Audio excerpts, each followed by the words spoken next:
Bismillahirrahmanirrahim. Assalamualaikum warahmatullahi wabarakatuh.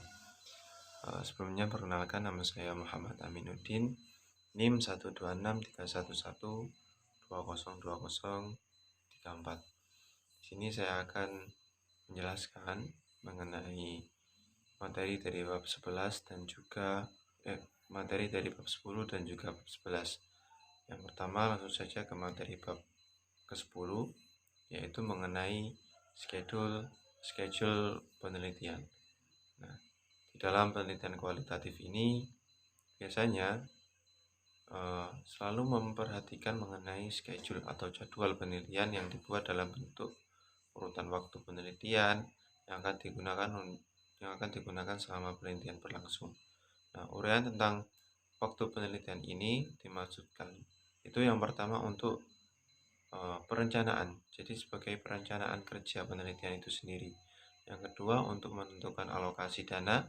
Yang ketiga, agar dapat diperkirakan tenaga lapangan yang dibutuhkan itu berapa. Yang keempat, mengatur hubungan kerja penelitian dengan pihak kedua, ketiga, tentu juga terutama apabila bersangkutan dengan lembaga lain seperti pihak-pihak donor, pihak-pihak yang mendanai penelitian tersebut. Kita lanjut ke yang kedua, yaitu ada persiapan administrasi. Jadi persiapan administrasi ini yang dimaksud persiapan administrasi ini adalah persiapan administratif seperti persiapan surat menyurat, lalu ada pengurusan izin penelitian, lalu ada pembuatan surat keputusan, penerbitan surat tugas, pengadaan, persiapan pertemuan-pertemuan, persiapan pengujian tenaga, persiapan pembekalan alat-alat penelitian, persiapan coaching dan lain sebagainya. Nah, kalau di penelitian kolektif dengan sekian banyak penelitian atau tenaga lapangan, kesulitan terbanyak ada pada pengurusan pelaksanaan logistik dan juga koordinasi dari sekian banyak penelitian atau tenaga layanan tersebut pada saat persiapan, saat pelaksanaan penelitian atau pada pelaksanaan penelitian tersebut. Lalu yang selanjutnya ada organisasi tim penilaian. Nah, organisasi tim penilaian ini biasanya ada pada penelitian kolektif. Sedangkan dalam penelitian individu atau penelitian sendiri itu relatif tidak menggunakan organisasi, karena kalau penelitian itu sendiri otomatis dikerjakan dan juga dilakukan dengan cara sendiri, dengan manual, dengan dirinya sendiri. Sama halnya dengan kegiatan yang lain, organisasi penelitian ini yang baik itu harus menggunakan sistem pemimpin. Ada yang namanya unsur pemimpin, ada yang namanya unsur anggota, dan lain sebagainya. Nah, sedangkan pada penelitian tertentu juga terkadang ini membutuhkan seorang konsultan. Maka biasanya seorang konsultan juga dibutuhkan dalam organisasi tim penelitian. Lalu yang selanjutnya ada penyusunan anggaran penelitian. Penyusunan anggaran penelitian ini bagi peneliti individual, semua pengeluaran dana langsung dikoordinasi atau dibiayai oleh diri sendiri. Pada penelitian kelompok atau penelitian yang membutuhkan donor dari pihak lain, penyusunan anggaran penelitian menjadi sesuatu yang mutlak diperlukan agar tidak saja mengordinasi penelitian, namun yang terpenting agar lembaga donor dapat mengetahui seberapa banyak dana yang dibutuhkan dan apakah visible dengan penelitian yang dilakukan. Lalu yang selanjutnya adalah lembaga donor. Nah, lembaga donor yaitu lembaga independen yang tertarik terhadap masalah-masalah yang akan diteliti tersebut yang akan diteliti oleh peneliti. Lembaga donor dapat dibagi menjadi dua, yaitu lembaga dana pemerintah dan lembaga donor non-government organization (NGO). Lembaga donor non-government organization ini dapat berupa lembaga swadaya masyarakat (LSM), baik NGO dalam negeri maupun di internasional, yang pada dasarnya ini mendanai di bidang penelitian. Jadi lembaga-lembaga yang terfokus untuk mendanai di bidang-bidang keilmuan, pengembangan riset, dan juga penelitian itu ada. Juga dengan lembaga donor. Lalu yang selanjutnya yaitu ada uji coba dan revisi instansi penelitian. Instrumen penelitian, uji coba dan juga revisi instrumen penelitian. Sebuah instrumen penelitian haruslah diuji akurasinya terhadap responden. Itu tentu saja. Uji coba ini merupakan hal yang wajib apabila peneliti ingin mengurangi resiko kegagalan total dalam pengumpulan data. Hal ini mengingat biasanya sebuah instrumen penelitian yang sudah dikatakan siap, artinya instrumen ini tuh sudah siap. Tetapi belum diuji coba. Apabila instrumen penelitian ini tidak jelas, maka peneliti akan mencoba data yang tidak jelas atau kurang akurat pula. Jadi kalau instrumennya ini tidak dilakukan pengujian, otomatis data yang dihasilkan juga akan kurang maksimal. Mengingat hal tersebut itu, maka uji coba merupakan rangkaian kegiatan yang tidak boleh dihindari. Artinya uji coba instrumen ini merupakan agenda yang wajib dilakukan oleh seorang peneliti. Pelaksanaan uji coba instrumen ini sama saja dengan pelaksanaan penelitian sebenarnya. Setelah uji coba dilakukan, instrumen penelitian divisibilkan dengan penelitian yang sedang dilakukan seperti itu. Lalu ada field work progress dan juga tenaga asisten. Di dalam penelitian kuantitatif ini dapat dikerjakan sendiri. Namun terhadap penelitian yang dilakukan terhadap populasi yang sangat jadi penelitian kualitatif ini dapat dikerjakan sendiri, namun terhadap populasi yang sangat luas atau penelitian kelompok. Umumnya penelitian kuantitatif ini membutuhkan orang-orang lain. Jadi umumnya penelitian kuantitatif ini membutuhkan orang-orang lain karena pertimbangan wilayah dan juga permasalahan penelitiannya sangat luas juga. Penelitian adalah seorang peneliti itu adalah pekerja yang profesional yang tentu didasari keahlian yang memadai. Tetapi dari sudut pandang lain, memperkerjakan orang dalam jumlah yang banyak, dalam jumlah yang tidak sedikit banyak sejak awal penelitian itu dilakukan merupakan langkah yang terlalu boros sehingga dapat mengurangi pendapatan penelitian itu sendiri. Jadi istilahnya itu membuang uang untuk melakukan hal tersebut. Dapat ditarik garis benang merahnya, yaitu jalan tengahnya yang tepat dalam mengatasi hal tersebut, yaitu memperkerjakan tenaga kerja atau tenaga lapangan atau tenaga asisten yang bertugas sebagai survivor atau tenaga kerja lapangan field work. Untuk apa? Untuk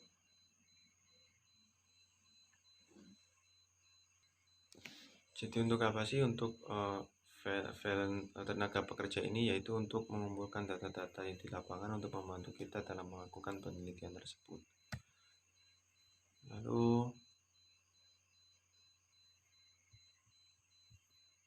Lanjut ke pengambilan data di lapangan. Dalam proses pengambilan data di lapangan, bagi penelitian kuantitatif ini beberapa ahli mengatakan kalau satu proyek penelitian adalah pada tahap pengumpulan data. Sesungguhnya penelitian tersebut sudah 80% selesai. Bisa jadi tahapan itu benar-benar karena sampai dengan tahapan pengumpulan data. Tahapan terberat dalam penelitian. Jadi tahapan pengumpulan data ini adalah merupakan tahapan terberat dalam satu penelitian, dalam melakukan penelitian. Tinggal 2 langkah logis. Seluruh proses penelitian sudah selesai pada penelitian kolektif. Pekerjaan yang paling sukar pada pengumpulan data di lapangan adalah masalah koordinasi dan juga problem solving di lapangan. Sedangkan penelitian individual atau personal mungkin lebih ringan karena semuanya dapat diatasi peneliti itu sendiri. Jadi bedanya penelitian secara berkelompok dengan penelitian sendiri itu lebih simpel penelitian sendiri karena tidak ribet bisa diatasi dengan sendiri. 11 tadi sudah saya paparkan, saya akan masuk lagi ke seterusnya yaitu bab 11. Tadi bab 10 sudah saya paparkan. Nah, sekarang kita masuk ke bab 12 ya, pembahasan yang kedua mengenai pengolahan data dan juga analisis data. Kita bisa melakukan analisis data itu dan juga pengolahan data menggunakan komputer. Yang pertama yaitu komputer untuk pengolahan dan juga untuk analisis data. Jadi menggunakan komputer pada penelitian, terutama penelitian sosial, lebih banyak dibantu karena tersedianya software siap pakai yang berhubungan dengan statistika. Beberapa rumus pengolahan data statistika telah dibuat dalam program-program siap pakai yang tersimpan pada floppy disk maupun hard disk seperti diantara yaitu DNASA, Microstat, SPSS, MOS dan lain sebagainya. Banyak juga aplikasi-aplikasi untuk analisis data tersebut memudahkan kita. Dengan program-program tersebut peneliti dimanjakan, artinya peneliti itu dimudahkan dalam proses pengolahan data dan juga analisis data, dalam menghitung, dalam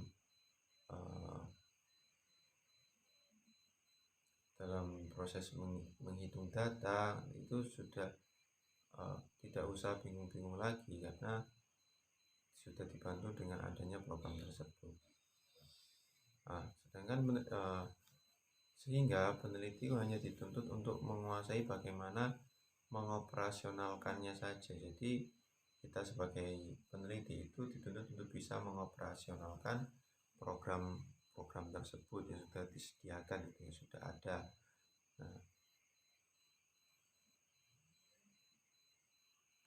Lalu yang kedua yaitu peran statistik dalam penelitian sosial. Jadi peran statistik dalam ilmu sosial terutama untuk menganalisis gejala-gejala sosial memiliki arti yang sangat vital dalam mendeskripsikan ilmu sosial.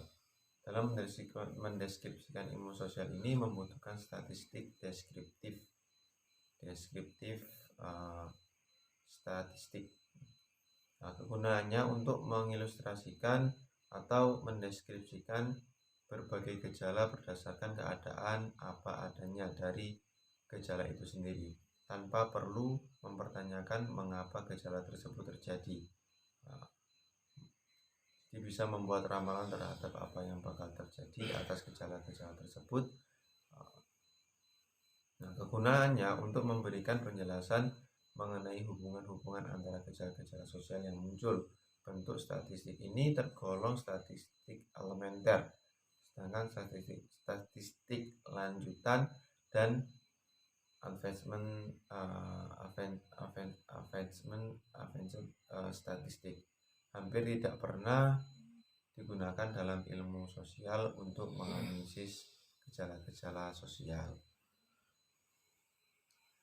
Lalu masuk ke dalam pengolahan dan analisis data. Dalam pengolahan data ini adalah proses pengolahan data adalah kegiatan lanjutan setelah pengumpulan data yang dilaksanakan di awal tadi.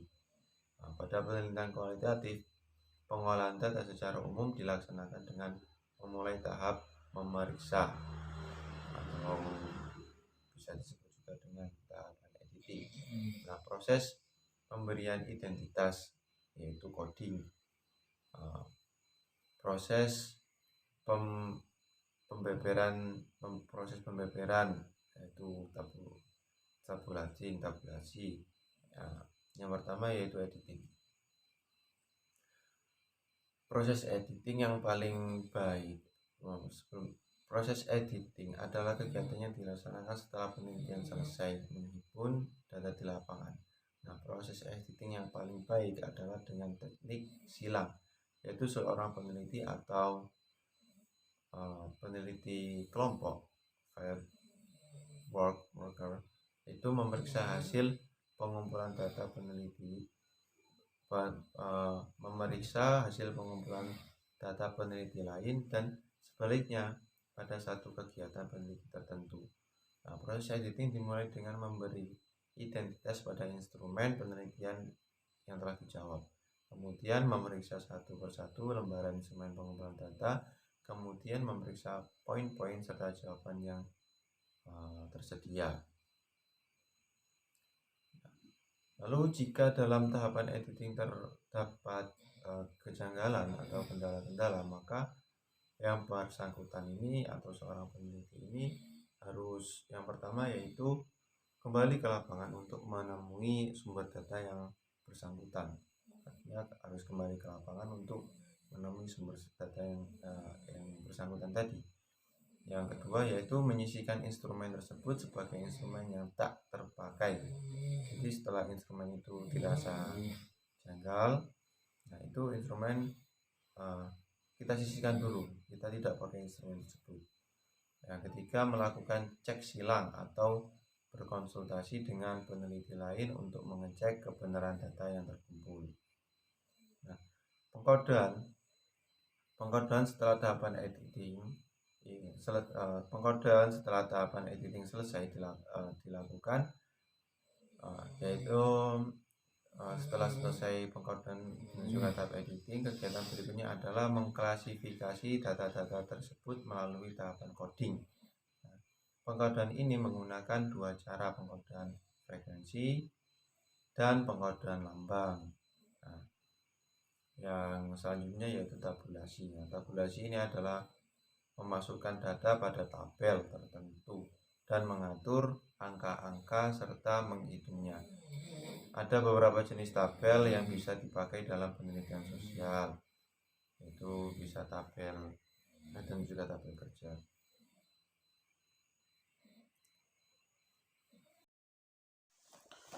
Assalamualaikum warahmatullahi wabarakatuh. Perkenalkan, nama saya Muhammad Tani Musaka, NIM 1263112020042. Di sini saya akan melanjutkan materi selanjutnya, yaitu bab ke-12, statistik umum pengolahan hasil penelitian. Pengolahan dan penganalisis data. Pengolahan dan statistik pada dasarnya adalah proses penentuan kode terhadap data penelitian melalui angka-angka, di mana sebelumnya data tersebut belum berarti apa-apa. Ada dua model pengolahan dan analisis statistik untuk penelitian sosial. Ini baik untuk ekonomi, kebijakan politik, komunikasi, dan sebagainya, yaitu pengolahan data dengan menggunakan statistik deskriptif, serta pengolahan data dengan menggunakan statistik inversial. Selanjutnya yaitu teknik statistik deskriptif. 1. Distribusi frekuensi. Apa sih distribusi frekuensi? Untuk mengetahui bagaimana distribusi frekuensi pada suatu data penelitian dapat menganalisis data penelitian dengan menggunakan teknik ini. Perhitungan data dengan distribusi frekuensi dapat dilakukan untuk menghitung frekuensi data tersebut kemudian dipresentasikan. Frekuensi disebut juga dapat dilihat penyebaran presentasinya, yang oleh kebanyakan orang dikenal dengan frekuensi relatif. Menghitung sebaran persentase dan frekuensi tersebut dengan menggunakan rumus 1. Histogram, 2. Poligon, 3. Ogive, 4. Serapi. Yang kedua, tendensi mental. Data yang disajikan dalam bentuk distribusi frekuensi mampu menampilkan suatu deskripsi umum tentang data dengan menghadirkan seluruh satuan yang ada. Akan tetapi, untuk menunjukkan ciri tertentu yang merupakan kesadaran data tersebut. 3. Tendensi sentral modus. Modus merupakan tendensi sentral yang menunjukkan frekuensi terbesar pada suatu kelompok data nominal tertentu. Dengan kata lain, pada suatu data nominal, apabila terdapat satu frekuensi yang mana amat menonjol, maka disebut modus. 1. Tendensi sentral rata-rata. Rata-rata adalah nilai tengah dari suatu jumlah keseluruhan bilangan yang berasal dari jumlah keseluruhan bilangan serta terlebih dahulu dibagi dengan kebanyakan unit dari keseluruhan bilangan tersebut. Kedua, tendensi sentral median. Median adalah nilai tengah dari suatu bilangan atau suatu nilai yang membatasi 50% frekuensi distribusi bagian bawah dan 50 frekuensi distribusi bagian atas. Tetapi, untuk menunjukkan ciri tertentu yang merupakan kekhasan dari data tersebut, distribusi frekuensi bukan cara yang dapat diharapkan. Untuk mendapatkan ciri khas tertentu dalam bentuk sebuah nilai bilangan yang merupakan ciri khas dari bilangan tersebut, peneliti dapat menggunakan teknik kecenderungan memusat, tendensi mental. Ada 3 ukuran tendensi sentral yang biasa dipakai oleh peneliti-peneliti sosial, yaitu rata-rata, median, dan modus. Distribusi frekuensi yang ketiga yaitu distribusi kuartil, desil, dan persentil. Untuk yang satu, kuartil. Kuartil antara lain adalah teknik distribusi data yang dianggap representatif dan sering digunakan dalam analisis penelitian sosial. Yang kedua, desil dan persentil. Desil memiliki persamaan dengan median dan kuartil, sebagaimana sudah kita jelaskan di atas. Namun apabila median mendistribusikan frekuensi menjadi 2, sedangkan kuartil menjadi 4, maka desil dibagi menjadi 10. Untuk yang keempat adalah rata-rata deviasi. Rata-rata deviasi adalah alat statistik yang digunakan untuk menganalisis variabilitas suatu gejala yang menghitung rata-rata dari deviasi yang terjadi dalam suatu distribusi dengan mengambil nilai yang positif. Untuk dapat mencari deviasi tertentu, maka langkah yang pertama ditempuh adalah terlebih dahulu menentukan nilai rata-rata mean, kemudian baru menentukan sebaran penyimpanan tiap-tiap frekuensi dan mean. Untuk yang terakhir dari distribusi frekuensi adalah standar deviasi dan rata-rata deviasi. Standar deviasi adalah alat statistik yang digunakan untuk mendeskripsikan variabilitas dalam suatu distribusi maupun variabilitas beberapa distribusi. Dasar pemikiran dalam standar deviasi bahwa dalam perhitungan variabilitas, tanda-tanda positif atau negatif tidak boleh dihilangkan. Hal tersebut berangkat dari prinsip masyarakat. Hal tersebut berangkat dari prinsip matematik. Apabila bilangan positif bertemu dengan bilangan negatif, akan menjadi positif apabila dikuadratkan. Teknik statistik inferensial. Yang pertama, teori probabilitas. Penggunaan statistik inferensial dalam penelitian ilmu-ilmu sosial setelah kebijakan publik, komunikasi, ekonomi, dan sebagainya didasari oleh logika-logika dan teori probabilitas. Bersama dengan hal itu pula, maka penggunaan sampel penelitian menjadi logika yang dibenarkan dalam penjelasan eksplanatori. Teori probabilitas berangkat dari asumsi adanya kesamaan keberaturan pada ilmu alam yang juga terdapat dalam ilmu-ilmu sosial. Dalam suatu kejadian sosial terdapat kemungkinan terjadi yang sama apabila kejadian tersebut diulangi dalam intensitas yang sama pula. Pada kebiasaan penelitian eksplanasi dengan menggunakan statistik inferensial, teori probabilitas juga berlaku antara sampel dan populasi. Metode statistik inferensial adalah semata-mata teknik atau alat yang dipakai dalam membuktikan kebenaran teori probabilitas yang umumnya digunakan dalam penelitian ilmu-ilmu sosial.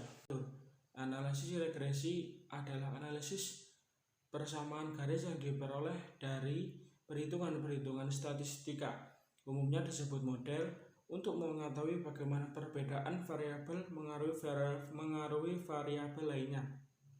Dalam statistik kita kenal berbagai ragam analisis regresi seperti regresi linier, regresi polinomial, regresi kubik. Namun secara umum, analisis regresi yang paling populer keberanian atau kesediaan peneliti mengambil resiko kesalahan tersebut beragam tarafnya.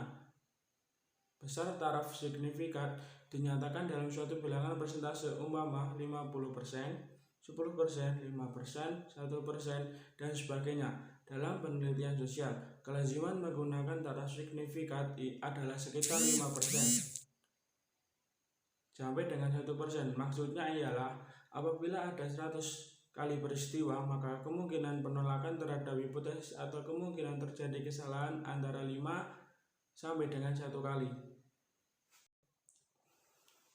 Yang kedua, taraf signifikat dan taraf kepercayaan. Taraf signifikat atau significant level adalah kesediaan dan keberanian peneliti untuk secara maksimal mengambil resiko kesalahan dalam menguji hipotesis. Peneliti berkesimpulan menolak hipotesis padahal sesungguhnya hipotesis itu benar, sehingga kesimpulan tersebut adalah kesimpulan yang ditolak. Yang keempat, pengetesan hipotesis penelitian. Untuk yang keempat, pengetesan hipotesis penelitian seperti ditulis pada bagian di atas bahwa hipotesis terdiri dari hipotesis tentang perbedaan, hipotesis tentang korelasi, persoalan, teknik uji regresi, dan uji jalur. Analisis regresi adalah analisis persamaan garis yang diperoleh dari perhitungan-perhitungan statistika. Umumnya disebut model untuk mengetahui bagaimana perbedaan variabel mengaruhi variabel lainnya. Dalam statistik kita kenal berbagai ragam analisis regresi seperti regresi linier, regresi polinomial, regresi kubik. Namun secara umum, analisis regresi yang paling populer adalah analisis regresi yang paling populer dalam ilmu sosial adalah analisis regresi linier dan analisis polinomial.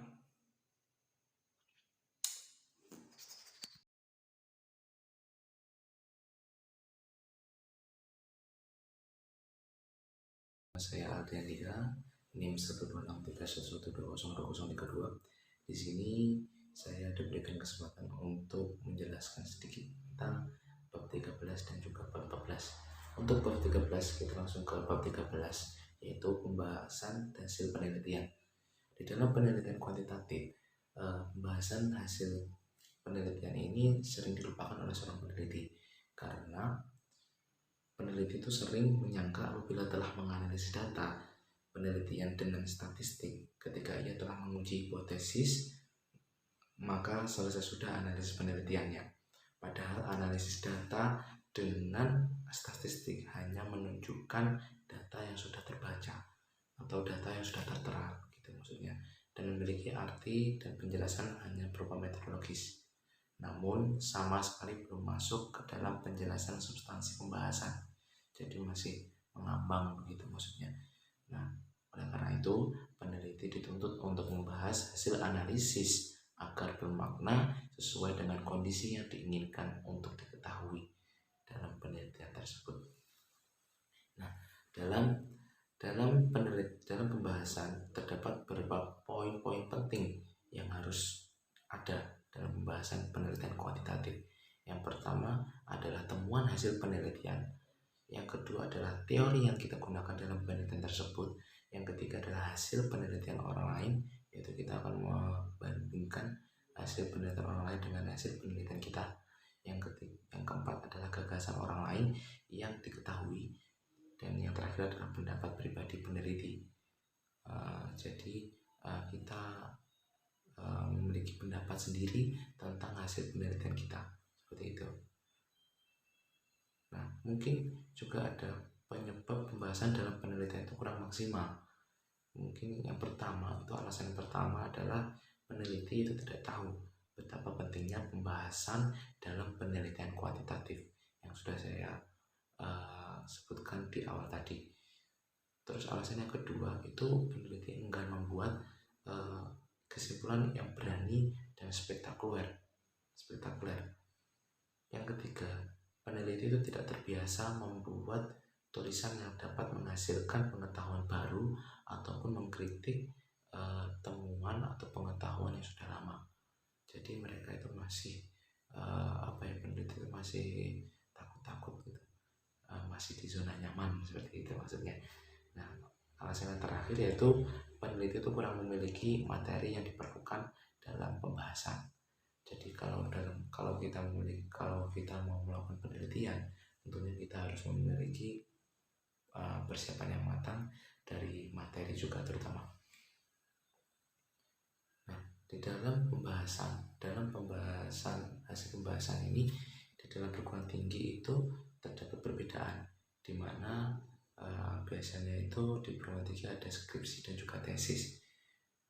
Nah, kalau di skripsi itu pembahasan tidak dituntut untuk ada, karena setelah statistik selesai maka skripsinya itu juga sudah dianggap selesai. Berbeda dengan tesis.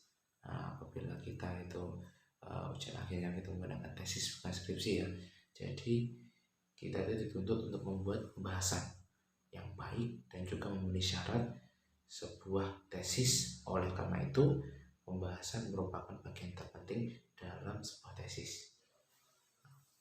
Mungkin hanya itu untuk bab 13. Kita lanjut ke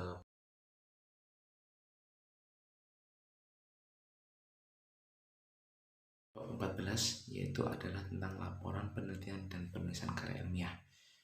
Yang pertama yang kita bahas tentang pokok-pokok penting laporan penelitian. Nah, apa sih laporan penelitian itu? Laporan penelitian itu adalah suatu proses panjang atau pendek dari suatu penelitian yang kita bahas atau dari yang dibahas oleh peneliti, atau tahapan penelitian tertentu yang merupakan deskripsi sementara ataupun terakhir yang disusun secara sistematis, objektif, dan juga ilmiah dan dilaksanakan tepat pada waktunya. Laporan penelitian itu menjadi semakin menarik atau penting karena benda ini akan menjadi peninggalan tertulis dari suatu peneliti yang telah dilaksanakan oleh peneliti tersebut. Nah, laporan penelitian itu hendaknya ditulis dengan gaya bahasa terhormat, komunikatif kepada siapa laporan penelitian itu ditujukan. Jadi kita melihat dulu kepada siapa laporan penelitian kita itu kita tujukan. Seperti itu maksudnya. Nah, menurut Wilhelm K. Hogan itu menyarankan kepada sejarawannya bahwa sejarawan itu tidak dapat dikutuk jika gaya penulisannya itu tandus atau biasa-biasa saja, seperti itu maksudnya, dan tidak menarik tentunya. Otomatis kan kalau sejarah itu menggunakan gaya bahasa yang sederhana begitu, mungkin pembacanya itu juga kurang tertarik gitu maksudnya. Nah, jadi gaya bahasa laporan penelitian itu harus tidak tandus, tidak menarik, dan tidak monoton, dan harus berdasarkan fakta yang nyata. Jadi tidak boleh diperbola atau dilebih-lebihkan gitu maksudnya, tetapi harus sesuai dengan kenyataan. Nah, perlu menjadi catatan bahwasanya laporan penelitian itu yang baik tidak selalu diukur dengan tebal atau tipisnya laporan penelitian itu, tetapi isi dari laporan tersebut memiliki makna yang sangat baik, bagus, dan juga sangat berarti gitu.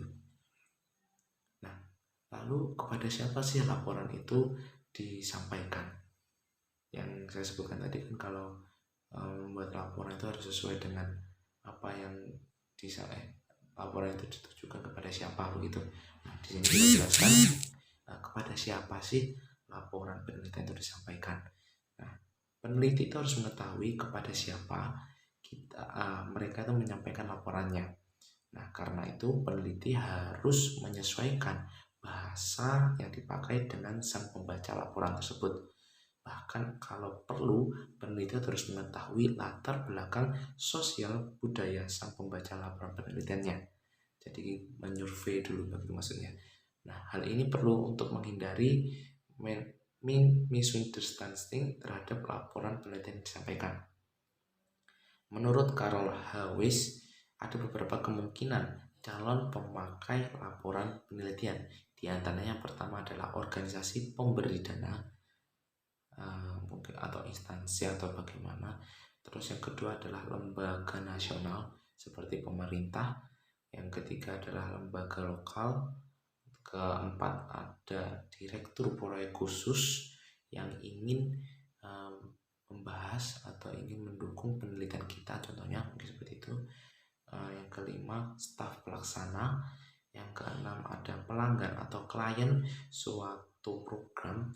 Yang ketujuh ada para ahli dalam suatu disiplin ilmu atau yang berprofesi. Yang kedelapan adalah konsultan. Yang kesembilan ada politikus. Yang ke-10 ada LSM atau LPM, dan yang terakhir ada pendidik dan lain sebagainya. Waktu yang tepat untuk menyampaikan laporan penelitian itu ada dua, yaitu dalam penelitian kuantitatif dilihat dari tenggang waktu penelitiannya. Yang pertama, apabila kita melakukan penelitian yang menggunakan jangka waktu penyelesaian selama 1 tahun atau lebih, jadi membutuhkan waktu yang lama, maka jika kita akan menyampaikan laporan tentang keadaan kemajuan dari pelaksanaan penelitian tersebut, kita dapat menyampaikan laporan penelitian berkala, yaitu dengan jangka waktu tertentu seperti itu. Nah, kalau yang kedua, setiap selesai melakukan penelitian, pada saat itu pula peneliti membuat laporan akhir yang merupakan laporan lengkap terhadap penelitian yang dilakukan.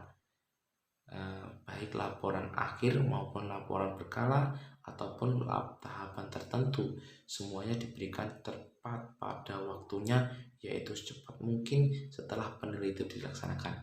Jadi untuk yang kedua ini biasanya mungkin peneliti yang rajin begitu ya maksudnya. Ya enggak seperti sih, tapi ya ini gitu maksudnya, ada dua laporan penelitian yang dilihat dari tenggang waktunya seperti itu. Nah, yang ketiga kita masuk ke sebab yang ketiga, yaitu tentang isi dan bentuk penulisan laporan ilmiah. Isi dan bentuk metode penulisan laporan ilmiah dipengaruhi oleh tradisi paradigma berpikir ilmiah yang digunakan pada sebuah peneliti ilmiah atau sebuah laporan penelitian. Contoh lain, laporan penulisan laporan ilmiah kuantitatif itu dibuat dalam tiga bagian sebagai berikut. Yang pertama adalah pendahuluan, di mana di pendahuluan tersebut ada halaman, judul, kata pengantar, daftar isi, daftar tabel, daftar gambar, dan lain sebagainya. Yang kedua ada isi, yang dimana di dalamnya itu ada bab pendahuluan, bab uraian yang dibagi menurut bagian-bagian yang logis bab kesimpulan dan diskusi, bab rekomendasi. Dan yang ketiga ada referensi, bibliografi, appendix, indeksi. Yang jadi ada 3 itu ya. Jadi ada 3, yaitu ada pendahuluan, isi, dan referensi di dalam isi dan juga bentuk penulisan laporan ilmiah. Langsung lanjut ke sebelum yang keempat, yaitu tentang kelemahan dalam membuat penulisan laporan ilmiah menurut John Wybush. Jadi tentunya masih ada kelemahan dalam membuat penulisan laporan ilmiah dalam penelitian kuantitatif tentunya. Yang pertama adalah rumusan masalah laporan ilmiah itu dikemukakan secara amat luas. Jadi rumusan masalah itu dibahas secara meluas atau secara menyeluruh gitu. Yang kedua ada kecenderungan penulis menggunakan sumber-sumber data sekunder, pengingat waktu, biaya, dan lain-lain sebagainya. Yang ketiga adalah penulis itu sering terpancing pada sumber informasi yang tidak akurat atau tidak jelas itu dari mana sumbernya itu sering digunakan atau sering terpancing begitu maksudnya. Dan kecenderungan untuk puas dengan data tersebut. Jadi peneliti itu sering terpancing dengan data-data atau sumber-sumber yang kurang akurat, dan mereka itu menurut mereka itu sudah bagus dan sudah oke, fine aja itu maksudnya. Yang keempat itu adalah penulis penggunaan analisisnya tidak logis. Yang kelima, pengungkapan kecenderungan atau pendapat pribadi. Yang keenam, gaya penulisan laporan yang tidak bagus, tumpul dan juga polos, terlalu muluk-muluk atau terlalu gimana maksudnya terlalu muluk itu terlalu penjelasannya terlalu tidak to the point begitu. Jadi maknanya sedikit tapi lampirannya itu banyak begitu maksudnya. Dan sembrono, terlalu persuasif atau gaya. Yang terakhir adalah penggunaan tata aturan penulisan yang salah atau tidak konsisten. Kita lanjut ke aspek manusia dalam pembuatan laporan. Peneliti sebagai manusia tidak terlepas dari yang disebut dengan keterbatasan pribadi tentunya. Peneliti itu pengetahuan, pengalaman, dedikasi, perspektif, interaksi, dan interpretasi. Peneliti banyak mewarnai laporannya tanpa kita semua sadari sebagai suatu hal yang perlu dihindari dari hal tersebut, tetapi semua ini masih dapat ditoleransi sampai kadar tertentu dan bebas dari maksud-maksud manipulasi. Masalah-masalah peneliti masyarakat itu sering dialami, dan masalah tersebut itu berkisar pada aspek-aspek yang konkret. Di antaranya adalah sikap itu dipandang informan, sikap serta pandangan informan, masalah kesulitan atau keuntungan peneliti tunggal atau peneliti tim, terus masalah perkembangan raport yang wajar dalam wawancara, masalah waktu dalam penelitian, sikap para pegawai pemerintah pusat maupun daerah terhadap peneliti dan proyek penulisan terhadap proyek penelitiannya, persoalan-persoalan penyesuaian pandangan antara pandangan etnik, informan, respon, dan warga masyarakat dalam pandangan etik peneliti terhadap topik serta masalah yang sedang diteliti. Yang selanjutnya adalah menyiapkan laporan yang baik. Peneliti itu harus menyiapkan catatan-catatan laporan atau pencatatan terhadap sumber-sumber informasi serta penyiapan catatan-catatan tersebut secara baik dan kronologis.